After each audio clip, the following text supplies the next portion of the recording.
Merci beaucoup à toutes et à tous de m'accueillir pour la clôture de ces journées nationales vétérinaires. Je voudrais saluer les présidents qui m'ont fait le plaisir de m'inviter, le président Jacques Guérin, le président Laurent Perrin, le président Christophe Barre, le président Rousselot, le président François Louf. Et donc je viens en clôture des travaux. Alors c'est toujours difficile de venir en clôture de travaux. Effectivement, comme ministre de tutelle, pour moi la tutelle n'étant pas l'exercice contraint d'un dialogue avec la profession vétérinaire, mais de regarder avec vous les voies et moyens pour essayer de sortir d'un certain nombre de situations et de difficultés que vous avez rencontrées. D'abord, vous dire que je suis pleinement conscient du rôle capital joué par les vétérinaires dans la surveillance des maladies, vous venez de l'évoquer, Monsieur le Président, dans la maîtrise du statut sanitaire des animaux, dans la gestion des crises, et Dieu sait si elles sont nombreuses, dans la confiance accordée par le consommateur à la qualité sanitaire des produits d'élevage, dans l'amélioration constante du bien-être des animaux, je ne pourrais allonger la liste, et puis dans la relation particulière que vous entretenez avec les éleveurs et qui, dans les périodes de crise, est une relation précieuse pour leur permettre de faire face à ces difficultés. Vous êtes au cœur d'ailleurs, et vous avez un peu décrit dans la fin du discours auquel j'ai assisté, les acteurs pleins et entiers du concept de ce qu'on appelle une seule santé, One Health pour le dire en anglais, et il me semble que vous êtes au cœur de ce dispositif. L'actualité récente a montré par ailleurs, avec la détection d'un cas de rage importée, a mis en évidence l'importance de cette profession. Nous avons besoin des vétérinaires et je voudrais vous remercier dans le processus qui a permis d'éclairer ce cas de rage qui ne manquait pas de nous inquiéter. Les vétérinaires sont un bien public, je répète ce que j'ai déjà dit, il me semble que c'est dans ce cadre-là qu'il faut réfléchir les choses, pour les filières d'élevage, mais au-delà des filières d'élevage, pour l'ensemble de la société. Je porte donc une attention toute particulière, on s'est d'ailleurs rencontré avec certains d'entre vous assez rapidement, pour que la profession conserve son statut permettant l'exercice de ses missions en toute indépendance. Premier élément, d'abord, vous dire que dans le cadre du projet d'ordonnance sur l'exercice en société des professions libérales réglementées, mes services ont défendu et obtenu les conditions nécessaires au maintien d'un haut niveau de protection de l'indépendance de la profession. Je sais que vous y étiez attaché, je pense que c'est un élément important. Cette journée consacrée au maillage vétérinaire m'apparaît particulièrement importante, par ailleurs, pour deux raisons. D'une part, grâce aux échanges de la journée qui, m'a-t-on rapporté, ont été riches et fructueux et nous permettront de poursuivre le travail que nous avons engagé.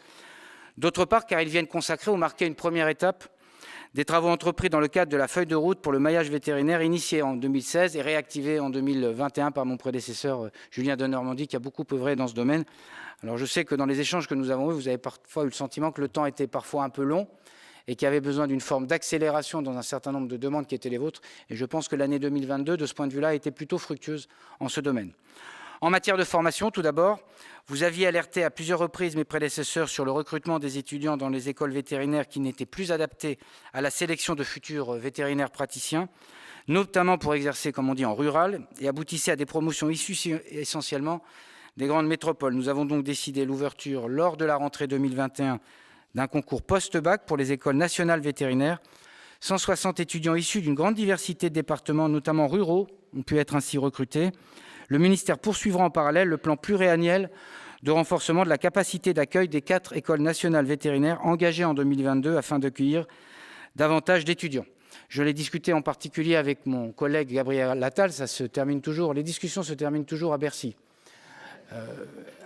Et le premier élément, c'est d'avoir un élément budgétaire satisfaisant. Je crois que nous l'avons sur 2023, mais je peux vous annoncer que nous avons aussi regardé avec Gabriel Attal qu'on puisse faire de la prévisibilité et que dans le cadre d'un plan pluriannuel, jusqu'en 2025 au moins, ce seront 104 enseignants, cliniciens, techniciens, scientifiques supplémentaires qui sont recrutés, qui vous permettent d'avoir de la perspective.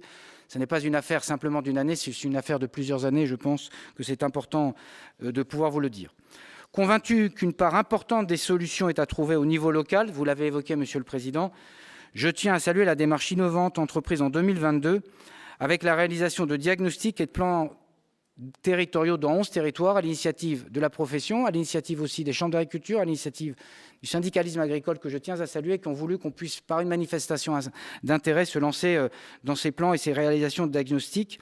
La synthèse présentée est une ressource précieuse, me semble-t-il, pour nous tous.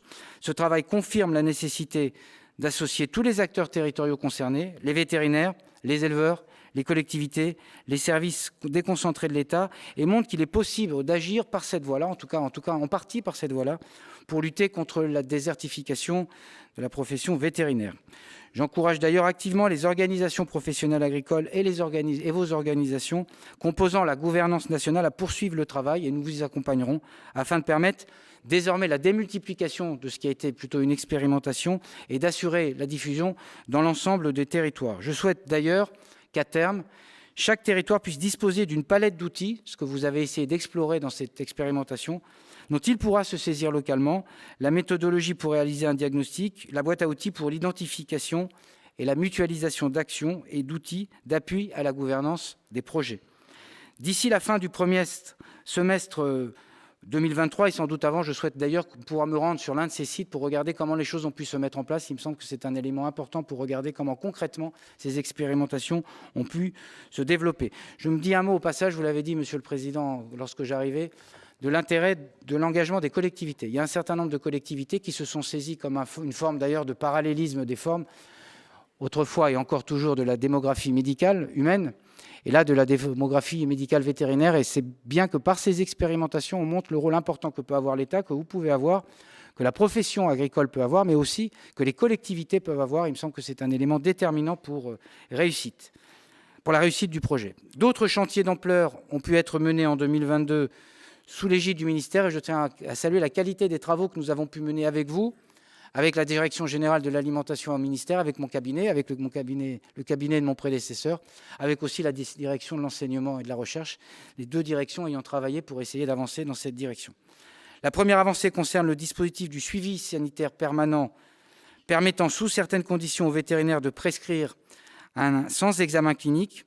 Le dispositif n'est aujourd'hui plus satisfaisant parce qu'il permet le développement de pratiques et d'automédication qui détournent l'esprit initial de ce que nous avions voulu faire. Le suivi sanitaire permanent sera désormais encadré par un contrat de soins signé entre un seul vétérinaire, appelé vétérinaire traitant, et un éleveur. Le vétérinaire traitant désigné par l'éleveur pour assurer le suivi sanitaire permanent d'un atelier de production donnée s'engagera à assurer la continuité des soins pour l'atelier ainsi que la supervision de l'utilisation des médicaments. Je sais que c'est un point sur lequel vous étiez particulièrement vigilant. Le vétérinaire traitant sera ainsi le seul à autoriser à signer le contrat et donc à prescrire, sans examen clinique systématique, l'ensemble des médicaments vétérinaires à sa disposition.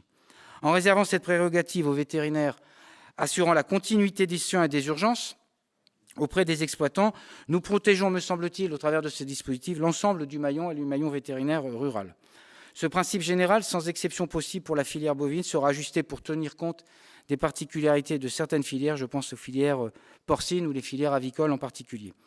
La réforme du suivi sanitaire permanent introduit un cadre suffisamment protecteur pour éviter des dérives affairistes où la téléconsultation donnerait la possibilité à n'importe quel vétérinaire de prescrire et de vendre des médicaments à un exploitant. Les conditions sont désormais réunies pour autoriser la télémédecine vétérinaire. Les actes réglementaires, comme vous le savez, sont en cours d'élaboration.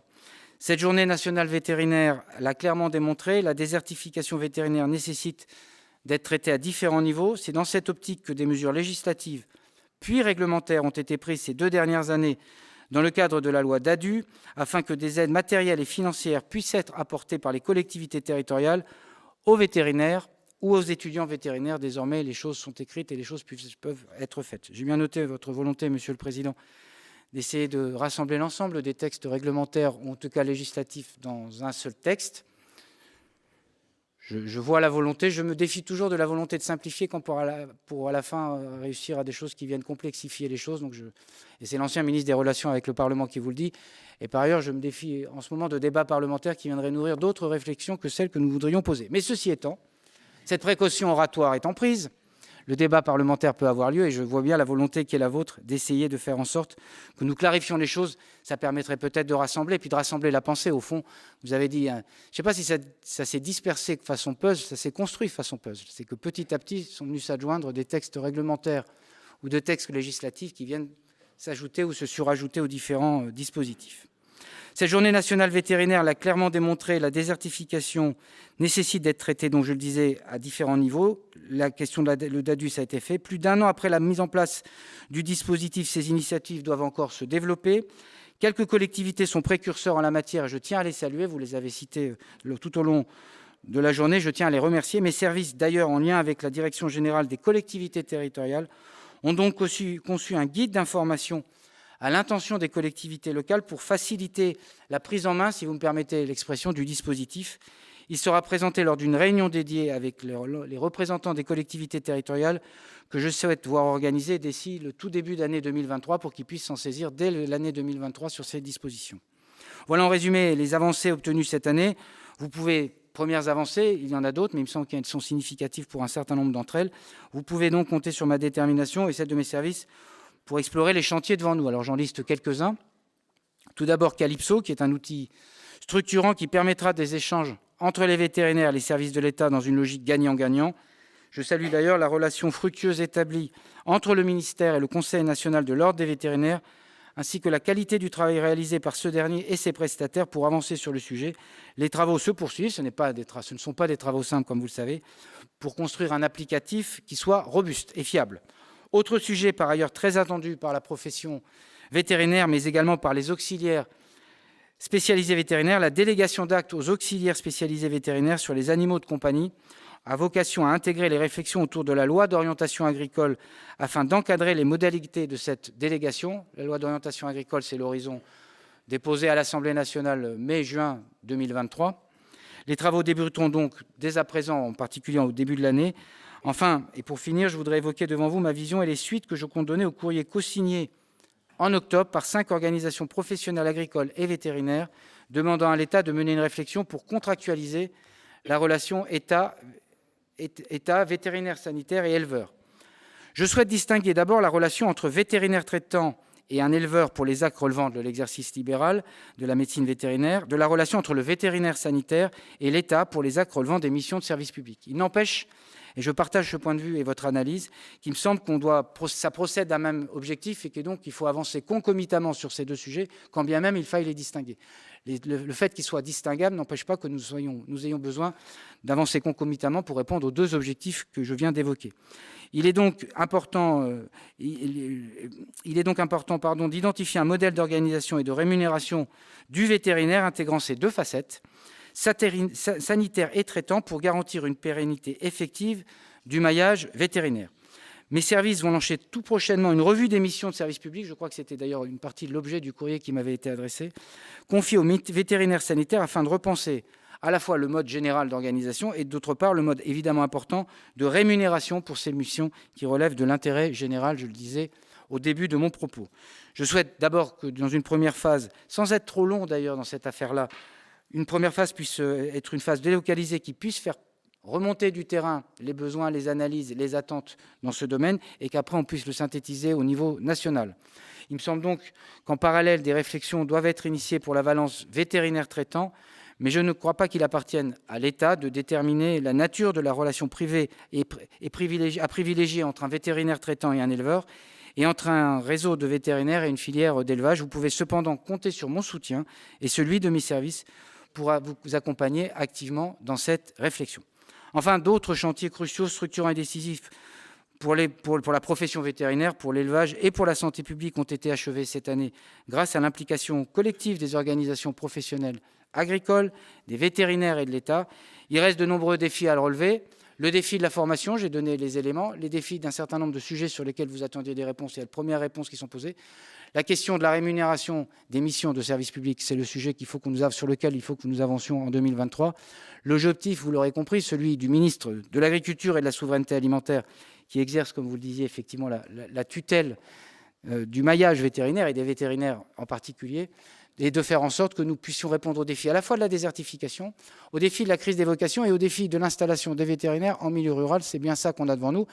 C'est un défi pour l'agriculture, c'est un défi pour la souveraineté alimentaire, c'est un défi pour la société. Je suis heureux que vous ayez pu initier des travaux avec mon prédécesseur et bien avant alerter, même si on a pris du retard, je crois qu'on est sur un bon chemin en termes de formation, en termes d'appropriation des enjeux, en termes d'expérimentation, et c'est bien ça qui est devant nous et devant vous. Et donc merci du travail que nous faisons et que nous allons poursuivre dans les mois et les années qui viennent. Merci beaucoup.